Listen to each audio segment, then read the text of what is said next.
What's up, you guys? How's it going? Welcome back to the channel. Thank you guys so much for tuning back into another video. Today's video, as you can tell by the title, we're going to be taking a look at 6 players I think from the Vancouver Canucks that desperately need to rebound next season. Now, I say desperately need to rebound.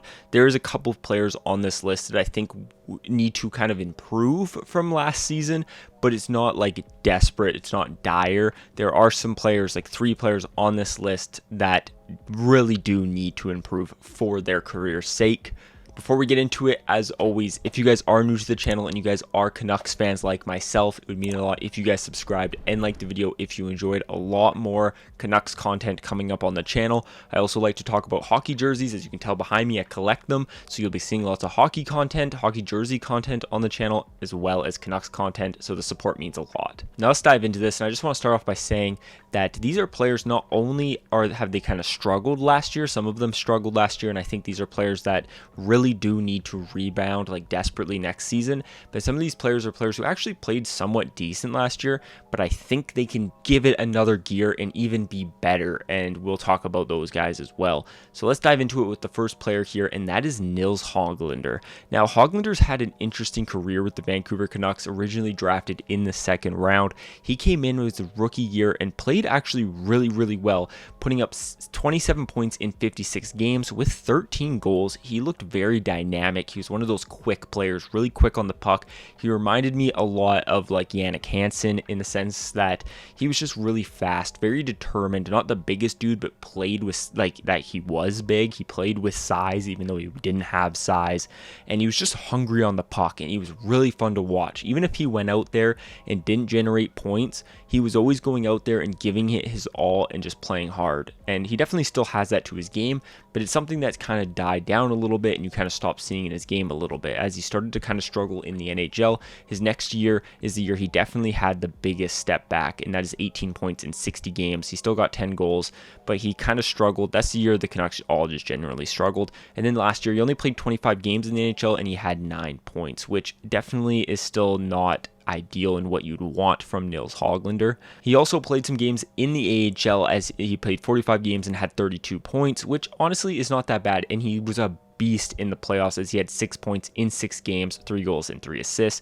He looked really good. He did not look out of place in those playoffs whatsoever.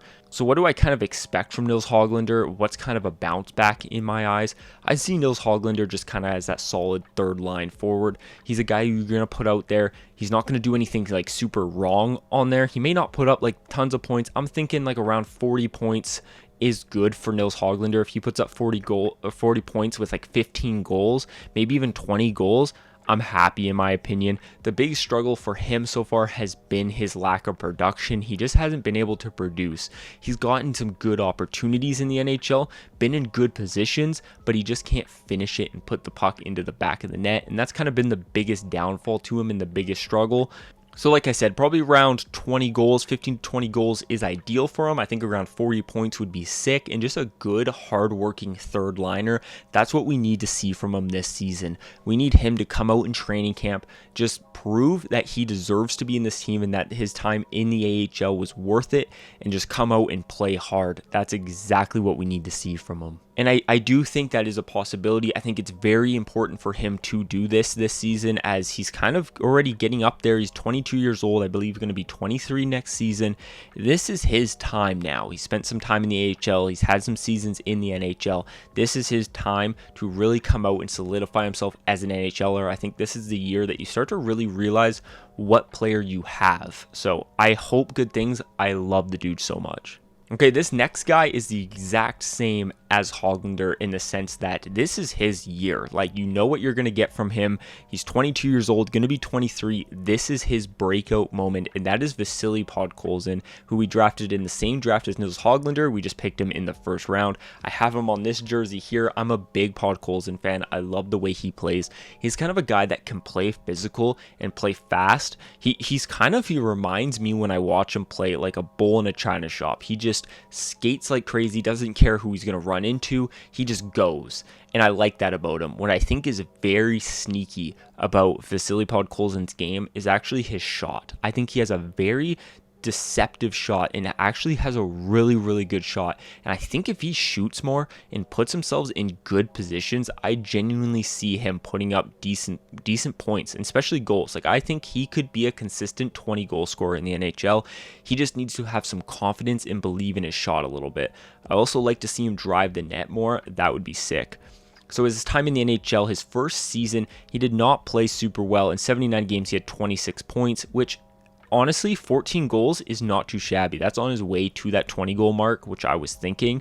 I think he definitely has that ability to hit that 20 goal mark. As a rookie coming in, 26 points, 79 games, not anything like amazing, but it's not terrible. Then in 2022, 2023, he spent some time in the AHL. He had 28 games played with 18 points. Again, seven goals, 11 assists. Then he played 39 games in the NHL with 7 points. He definitely struggled in the NHL. He has one less year in the NHL than Hoglander because he had that contract in Russia, I believe. That's the reason.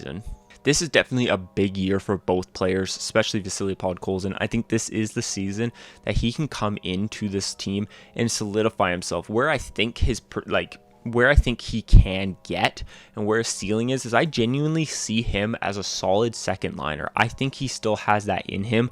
I think Hoglander, with his size and everything and just the way he plays, I think he's a good third liner. I think that's kind of where he's going to end up being. I think Podkolzin has that chance and that skill to still be a good second line player. I think, like I said, he's got the shot. I think he just needs to put it all together, and he can be very productive, hard power forward who can also score some goals. I would like to see him kind of take that like Bo Horvat effect. I think Bo Horvat kind of started as that two-way guy, and then he started to realize he can really put up some goals. I think Podkolzin's kind of the same way. Once he gets that confidence that he can score some goals and he has a hell of a shot, I hope he uses it to his advantage. I hope he plays hard to the net, and I think he's got a real good chance to break out this year, and he definitely needs to rebound. Now, this next player, I'm going to be honest, had a really decent year last year, but still just wasn't fully himself, and that's Brock Boeser. Brock Boeser actually sneakily, like I said, I think had a pretty solid season, putting up 55 points in 74 games. Sure, he wasn't his 20 goal scorer, 25 goal scorer that he used to be, but he's finding ways to still be productive on this team and put up points and just help out the team overall, especially with 37 assists. Like, he sneakily had 55 points this year. Like, that's not that bad. In a full season, he's looking at like 65 points, maybe 60 to 65 points, which is not too bad. Where he struggled definitely was defensively. He was a -20. Granted, the team sucked. Plus minus isn't always the best, but he definitely did struggle defensively, and I think he just needs to round that out. I can see Brock Boeser for sure. If he can find his scoring touch again, I don't think he's going to be that 30 goal scorer that we kind of hoped he was at the beginning of his career. I just don't see that happening, but I still think he can find a scoring touch, put up 20, 25 goals a season. He's a good playmaker, like an underrated playmaker. I could still see Brock Boeser being that just a solid overall 60 to 70 point player. I think he can take that next step. Where I see he needs to rebound is defensively. I think he can rebound defensively while still putting up 60 to 70 points. That's a win in my opinion. So although the points were relatively there for Brock Boeser, if he can clean up that defensive game that he has, I think that's going to do wonders for him for sure. Next up, I'm contemplating putting this guy on the list, and that's Thatcher Demko, because Demko had a really bad start to the season, but at the end of the season when he came back from injury, he looked really good. So I kind of put him in the rebound aspect because he just overall, the whole season combined, did not have a good season. He also was hurt. So that's kind of, he's got to rebound from that injury as well. And I think next year we will see, I think we like 100%, if there's one player I trust the most to rebound, it is Thatcher Demko. I think we will see Bubble Demko again, as people say. And I think he's going to have a really good year. How he finished the year this year is how good he actually is, and I think that's how good he's going to be throughout the whole entire season. I believe he is a top goaltender in this league, a top 10 goalie in the NHL. I think he is that good, and I think he's going to prove it this upcoming season as he rebounds. Next player I want to talk about is Jack Rathbone. Now, this is a make it or break it year, especially with the gaps we have defensively. We have quite a few forwards. I believe Ian Cole and Carson Soucy who can play left and right. Then we have Quinn Hughes on the left. We have Myers and Hronek on the right. There are spots to fill up, and I think Rathbone needs to come into this season and play well. He needs to come into training camp and wow this team, because if he has another year in the AHL, I think he might just be an AHLer, and it might just be it for Jack Rathbone on the Canucks.